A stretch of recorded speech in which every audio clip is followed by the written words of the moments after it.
Мен Атамбаевдин берген интервьюсу боюнча бул баягы кечиккен махабат деген түшүнүктөр бар го. Бул кечиккен өкүнүч деп айтам. Өтө кечиккен өкүнүч. Кээ бир жерлерин туура айтып атат, бирок туура айткан жерлерин ошол 6 жыл, 1 жыл премьер-министр, 1,5 жыл премьер-министр, 6 жыл президент, демек 7,5 жыл. Жалпы жонунан 7,5 жыл бийликте олтурганда ошол нерселердин баарын жасап коюш керек эле. Айтылбады беле? Айтылды эле.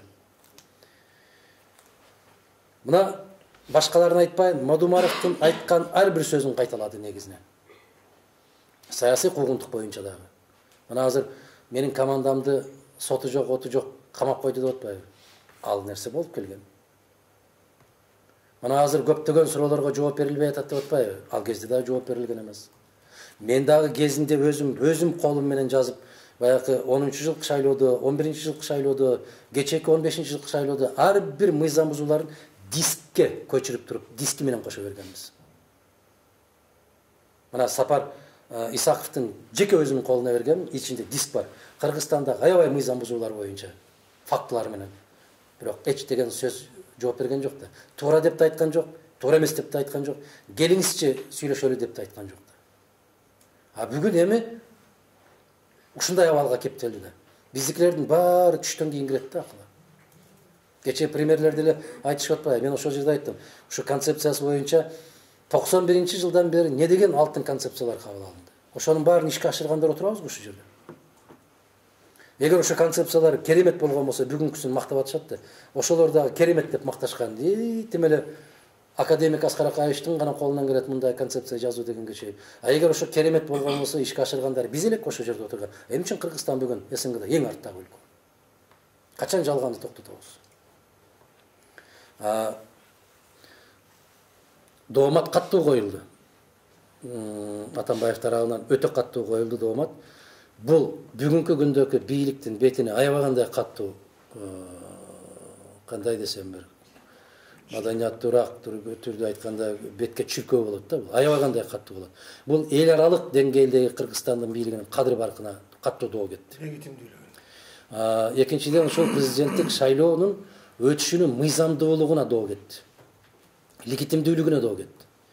Бул эң каттуу айтылган сөз, мен сүйрөп келдим эле, притащил деген сөз, сүйрөп келдим деп түшүнөт кыргыз. Трагедия кайгыбыздын ушунда туруп атат, сүйрөлүп келүүчүлөрдүн кесепети тийип атат.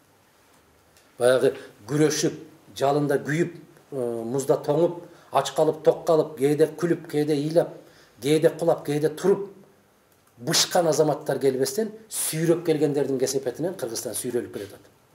Мына 91-жылы Акаевди сүйрөп келишти. Киши айтты, мен парашюттан түшүп калдым. Мен даяр эмес элем, түшүмдө да кирген эмес деди.